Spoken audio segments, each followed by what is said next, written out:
Ringba, they be the king high. Now, what you won't do? Wanna be ballers, big shot paper callers.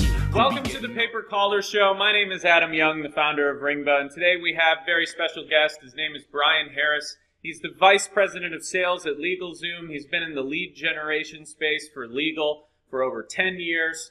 LegalZoom was founded in 2001. It's based in Glendale, California, has over 1,000 employees, and is an absolute Goliath in the paper call space. So we're really excited to have Bryan on the show today. Thank you for joining us.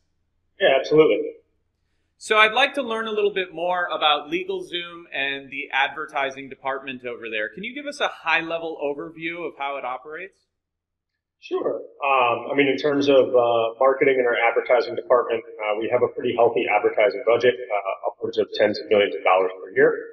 So we have a lot of different functions on the marketing and advertising team, and we basically have them broken up. You've got your online, you've got your broadcast, and then a number of other different avenues that we're always testing and moving into, as well as online presence, organic, and any information that we can gather in terms of good marketing and advertising to help our clients. Do all of those different channels have a call component? Everything is driven into our main campus. Of course, we're trying a number of different things all the time. I would say no. In reality, a lot of the people come through, and it's a self-service product. You can actually fill out most of the information online and sign up for services just through the portal and sign up. However, we do have a pretty large sales team. I'm currently sitting in Austin, Texas, which is where our main campus is. The headquarters is located in Glendale, California. We do have right around 175 sales agents and people on the phone, pretty much nonstop, all day, every day, helping the customers and people throughout the United States. And I think that's a good time to mention what we were talking about earlier on our call before we got started, was the issue that LegalZoom faced yesterday. And I'd like to preface that this is not something that only LegalZoom faces. Literally every call center on earth faces issues, and they're a very complicated animal to run. But if you don't mind, can we talk a little bit about what happened yesterday and how you guys rectified the issue? Sure. Yeah, we had a slight hiccup. Operationally, obviously, we're trying to, help our sales team and our employees and everyone on the team down here as much as possible. That's done through a lot of automation and engineering and systems, right? So unfortunately, sometimes those don't always play nice. We've had a tech snafu that we had run into on my team specifically, where we had an issue with one of our servers and DNS settings, which has kind of brought everything down momentarily. So we initially had this call set up for yesterday, and unfortunately I had to deal with some real business issues.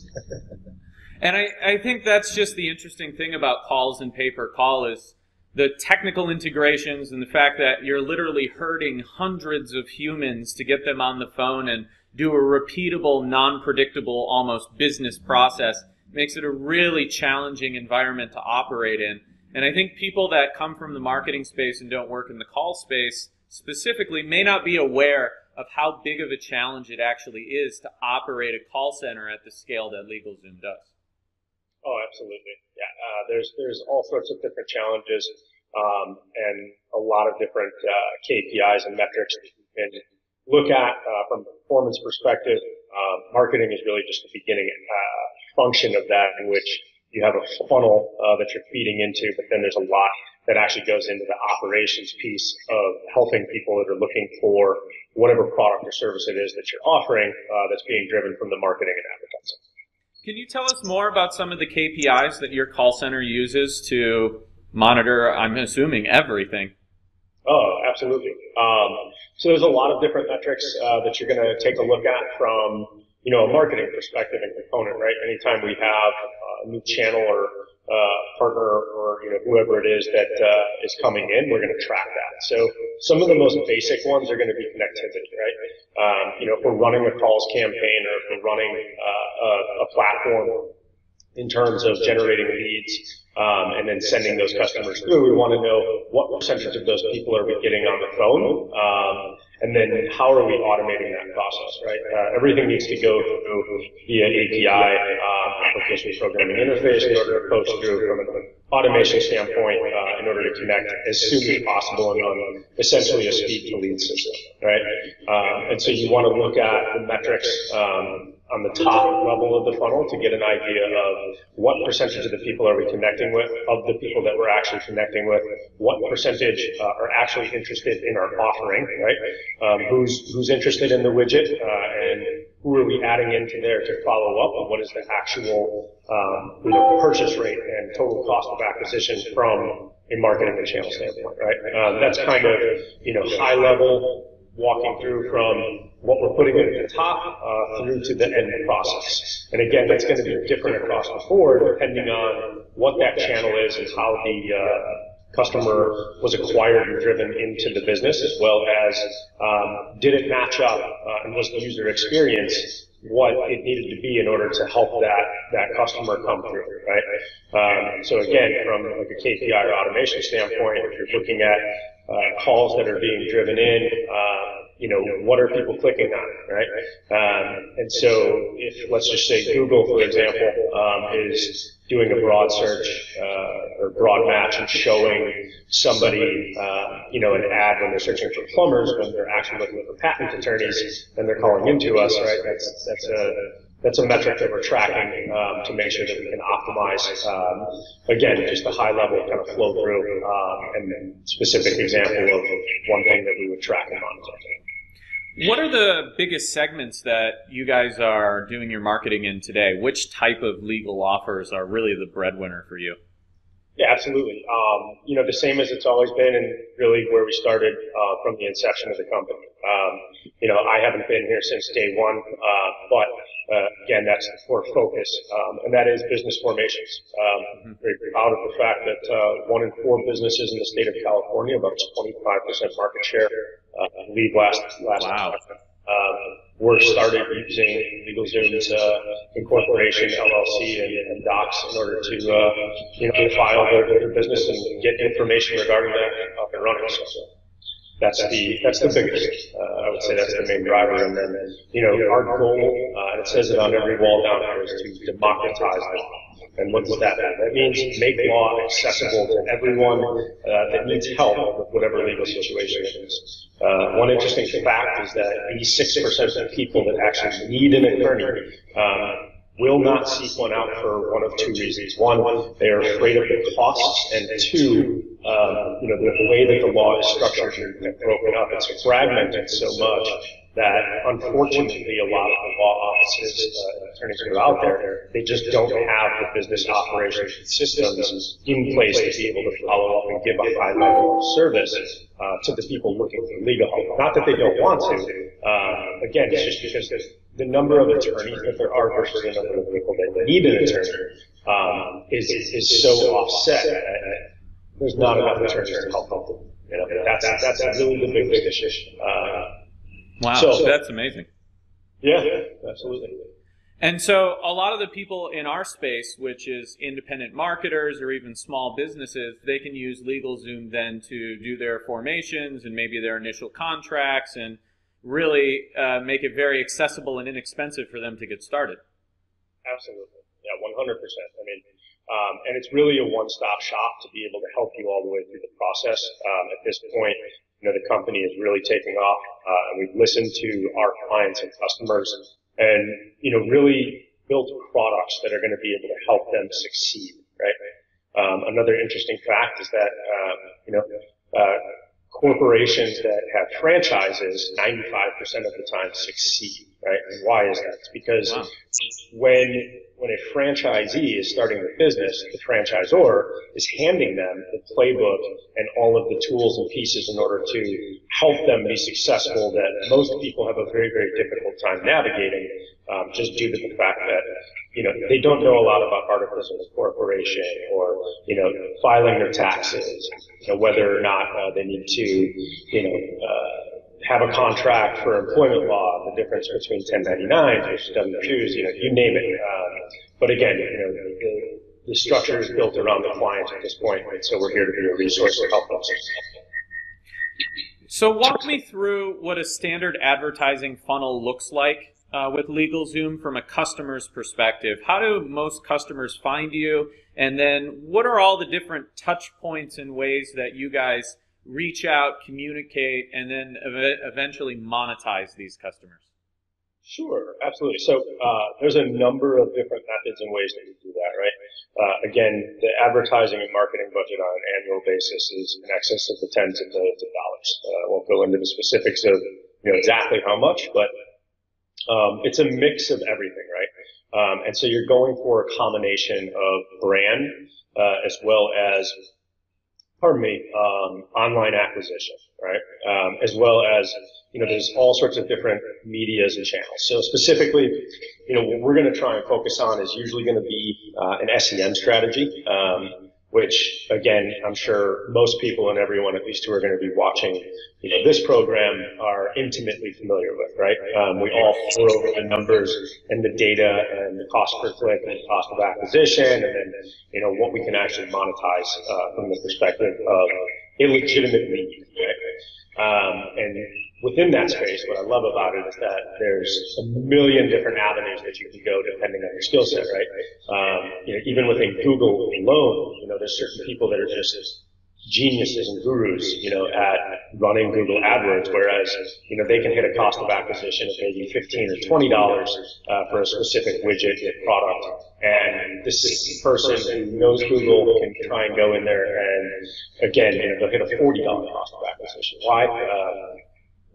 It just comes down to the experience. But SEM is obviously a main component driver. It's going to be really Facebook, Google, Bing, Yahoo, Oath. Everywhere that we can get out and penetrate that market, we're going to advertise as a resource for our clients. So once a customer enters in these funnels that you guys have, why would they call you and speak with a salesperson? And then once they call and speak with a salesperson at LegalZoom, where do those customers end up? How do they get to the attorneys you refer them to? How do they end up at their final destination? Sure. So, again, there's multiple different mediums that they can reach us. And so if they know specifically exactly what they want, they can come online, they can form their LLC in their business, use us as the registered agent, and they don't actually ever have to speak to anyone if they know what they're doing and have no questions. And then, again, along the process, a lot of people do have questions associated with that when they're going through. And, they may engage us via chat, maybe a phone call. And so we look at the funnel as someone's coming in. And, again, if they abandon halfway through, more than likely it's because they didn't know the answer to, whatever that question was. And as they go through and then fill out their information online or see one of the television advertisements and come directly to us, we would help walk them through that process, explain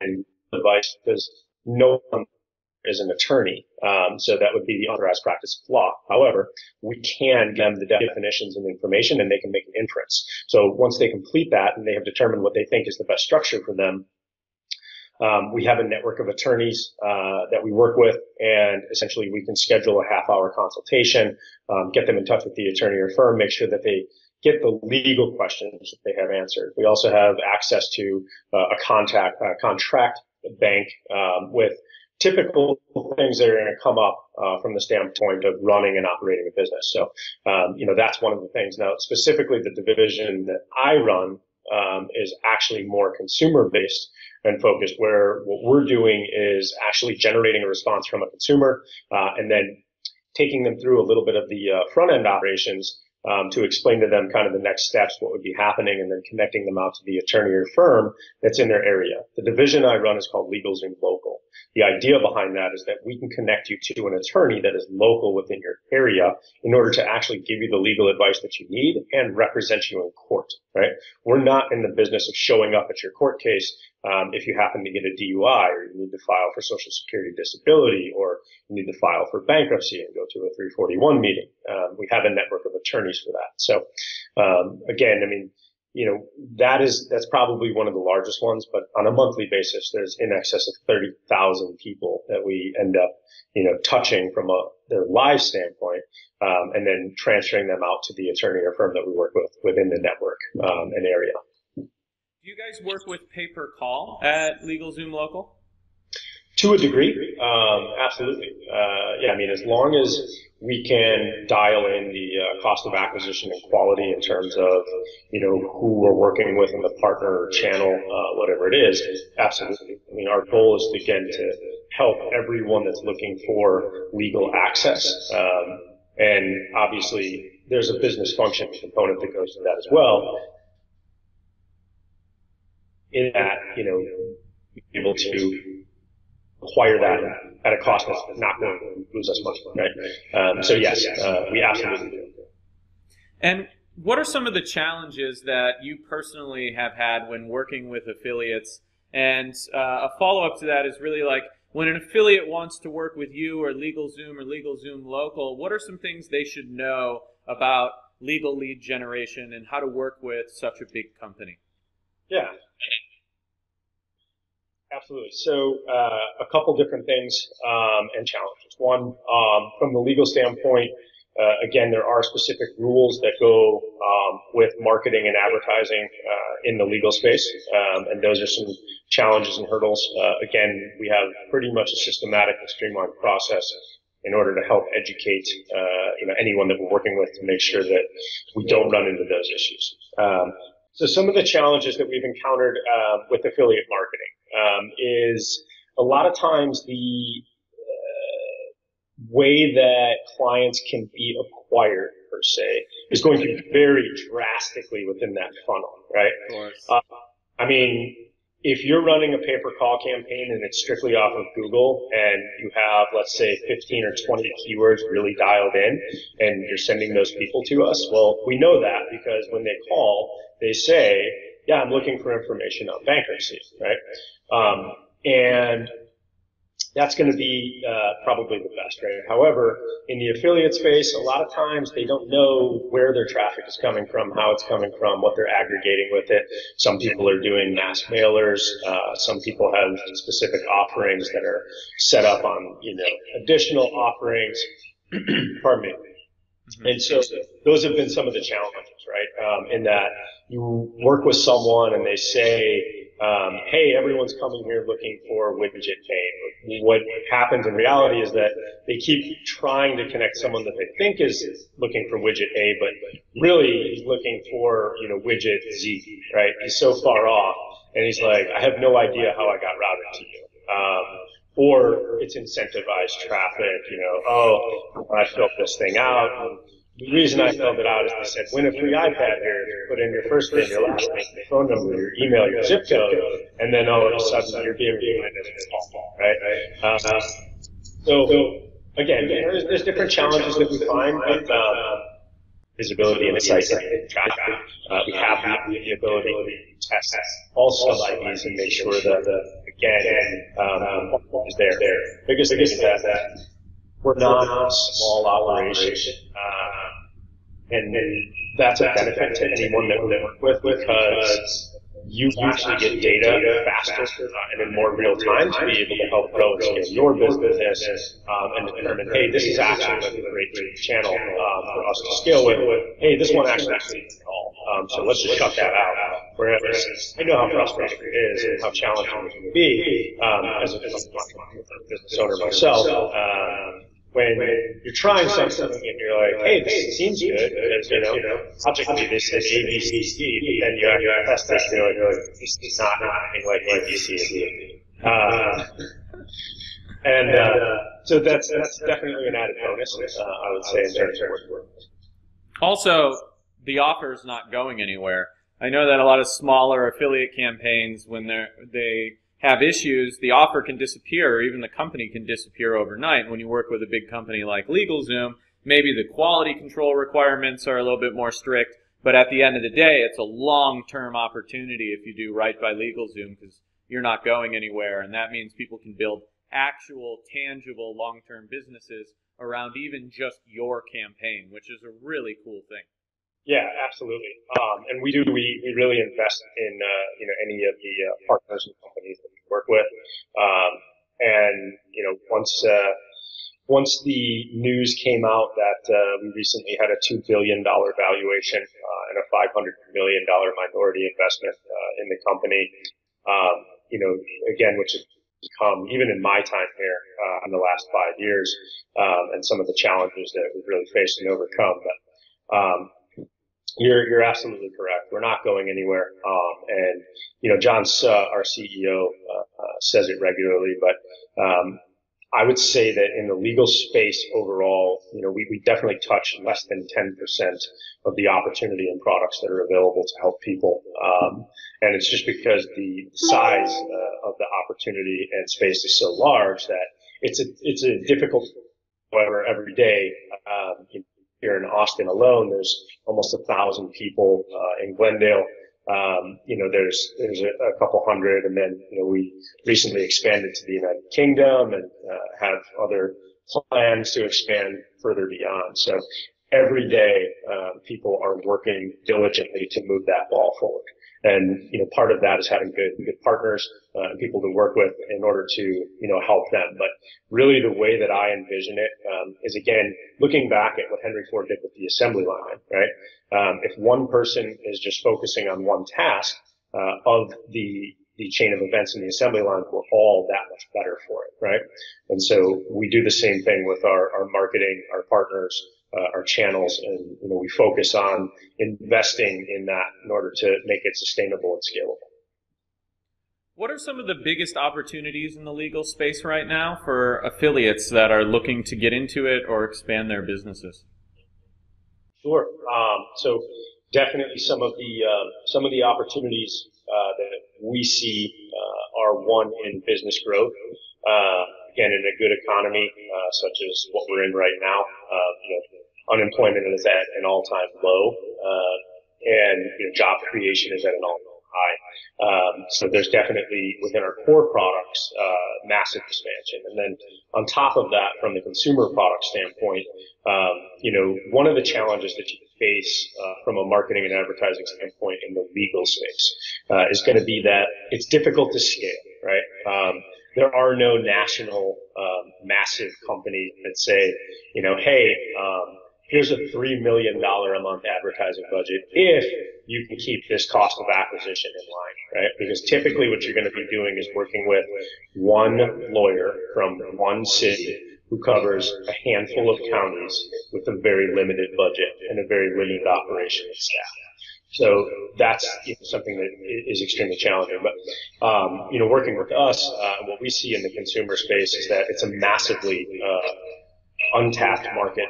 And again, not that it's untapped from the perspective of, people don't need the service.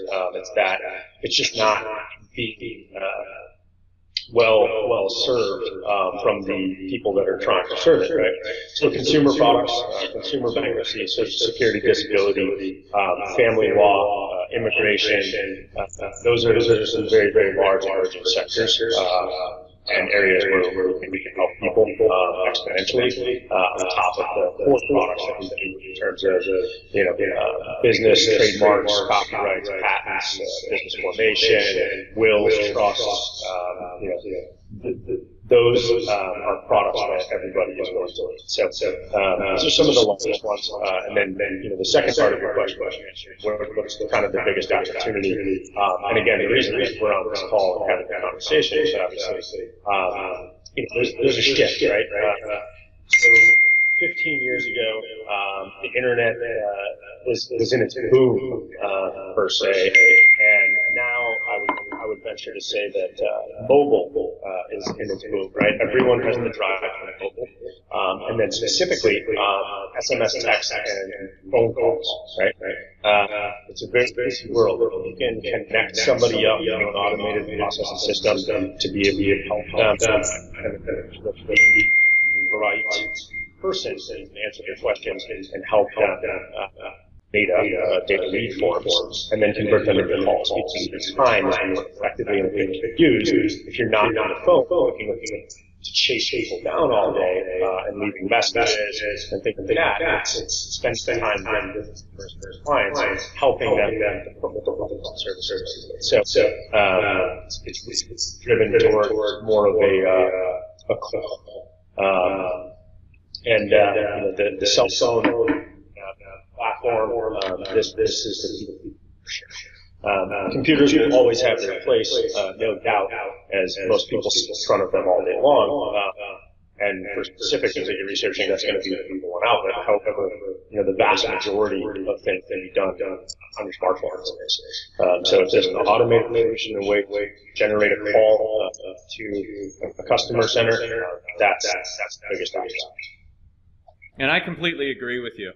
I think some people thought Harrison and I were crazy when we founded Ringba because they think phone calls? Who cares about phone calls? But in reality, phone calls are the highest intent thing you can generate. Someone's ready and willing to spend money, and they want to talk to another human, get help, buy a product, and do the deal right then and there. And so we're seeing a huge amount of growth as well in the call space. We think the call space is going to expand majorly all around the world, and simply because, like you said, everyone has a cell phone in the palm of their hand, and more people are coming up in all these countries getting smartphones, and they want what's happening in America right now. And so we're going to see a huge proliferation globally of inbound high-intent sales for quite some time. So I'm very excited about that opportunity, and of course very excited that you agree with that opportunity, because it says a lot coming from LegalZoom, and I think our listeners should really pay attention to that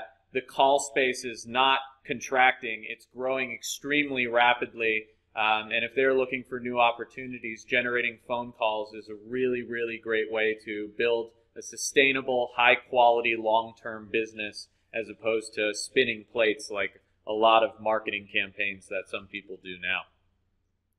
Absolutely. So outside of your day-to-day, what are some of the projects and initiatives that you're most excited about and working on now? Outside of the day-to-day, my projects and what I do, because I am a total nerd. If I'm not spending time with my friends and family, usually I'm trying to look at what sort of new tech is coming out, and just kind of looking at the different opportunities. The biggest one, I think, is AI. And there are some fascinating things that some companies are coming out now with, such as Amazon and their AI bot, to be able to simulate natural communication with someone. It's fascinating. So I do that, and I won't bore you with the other stuff I do in my free time. So, how are you guys leveraging technology right now to drive your customers? Is there anything interesting that you guys are using to automate your workflows and processes in your call center? Sure. We definitely have come a long way. It's funny because we had our AHUD today, as we call it, which is our all hands on deck. And basically we break it out into 2 sessions. We have everyone come into an amphitheater room that we have at our Sinway. Our VP of sales on the core side actually gives a presentation. Aaron Hong and a number of other guys talk about where we were, where we're at, and where we're going. And we give out awards for that. But one of the things that they talked about was that when the company was started, essentially you picked up a file, like literally a file, and you walked over and you picked up a phone and you called, right? These days, all of that information, that file and the information is saved on a very secure server, backed up, and fully automated to be able to go to a different department that it needs to go in order to get routed to production, make sure that everything is accurate. We get a set of eyes on it.